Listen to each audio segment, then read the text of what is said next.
สวัสดีจ้าทุกคนวันนี้ฉันพ่อบักเดือปลาเดี๋ยวฉันจอดรถดีเอ็มฉันคนเบิ่งนั่นข้างหลังต้นบักเดือปลาเบิ่งอีหยังเดี๋ยวได้พวกเนี่ยเฮ้ยม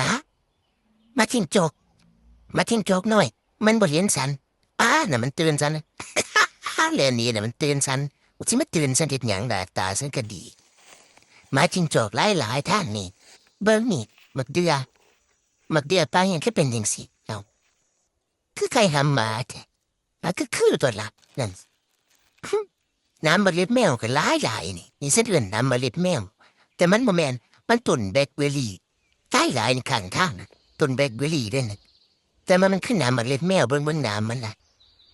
บักเดือมันบ่ทันสุกอยู่อย่าไปหาเบิ่งต้นใหม่ก่อนขี่จักรยานโลดทุ่งคือเก่าจะจอ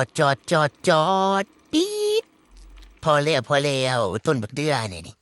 บักเดือป่ามันอยู่ข้างทางเขาเอิ้นบักฟิกกันภาษาฝรั่งเศสเกินบักฟิกว่าน้ำลายฟงตัวนี้ว่าท่านสูงขึ้นกันนี่โอ้บริษัทแต่ไปเกี่ยวมือนี่แต่ต้นยังดูแคมเต็มต้นเลยเบิ้งกูน่ะจัดหมูมองมาแล้วบันนี่มือไม่เสียฉันเทบเหลือของหวานข้างทางนะช้า